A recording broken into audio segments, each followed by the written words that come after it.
Hello everybody and welcome back to our lovely interview lounge where I am joined here by QuickShot and Diamond.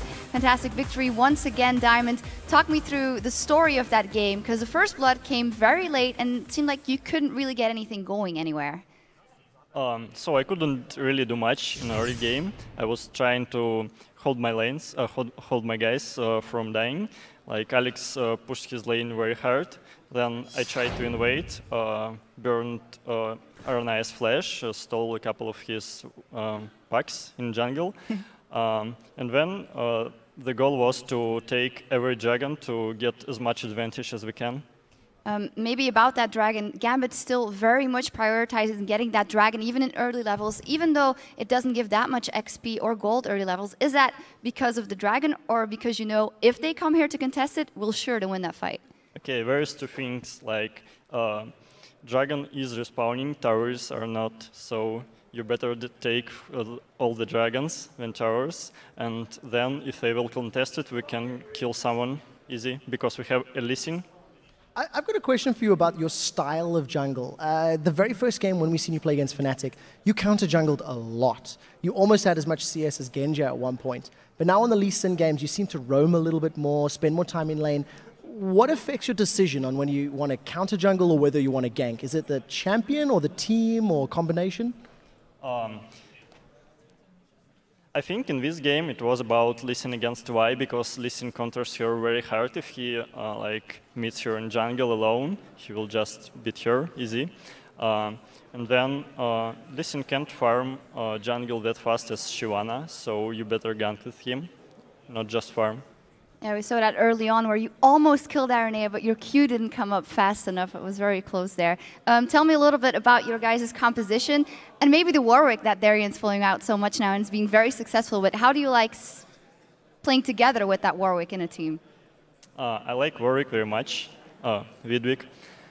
So Darian is playing him insanely good. He is catching everyone when he can, and also he is staying great against most OP champions right now at the top lane, like Shyvana and Mundo. He scales really well in the late game, and he can build something like, how is it?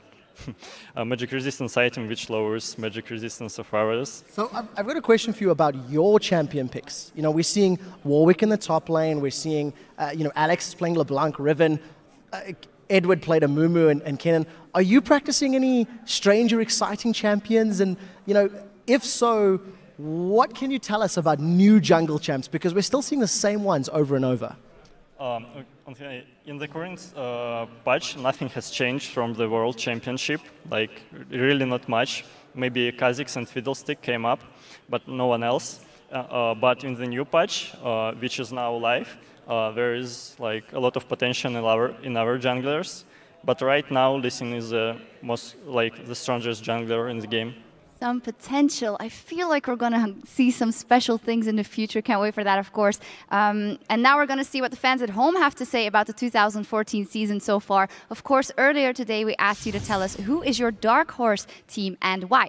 And here's what you had to say. The first tweet is from @TheRangeTournament's Super Hot Crew. They had a fantastic qualifier against MYM, and they're coming in with a lot of momentum. How do you feel Super Hot Crew is doing? I think Super Hot Crew. I'm a really fan of Mr. Alice in solo queue because he carries me a lot. Like, I love to play with him. He never fails there. And I feel like their team is doing really, really well. And their mid laner, maybe he falls a little bit behind early, but in the late game, his decision-making in team fights is really great. Yeah, Mr. Raleigh doing very good in that game earlier on here today. The second tweet is from @SierraKnaz.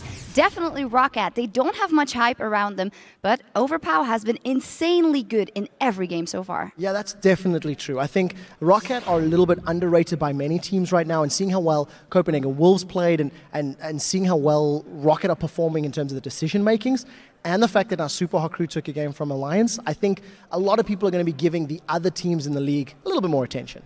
And then the last is from @CitoFL. I think SK Gaming can be pretty strong in the entire split. They are very skilled, and Jessis is very underrated.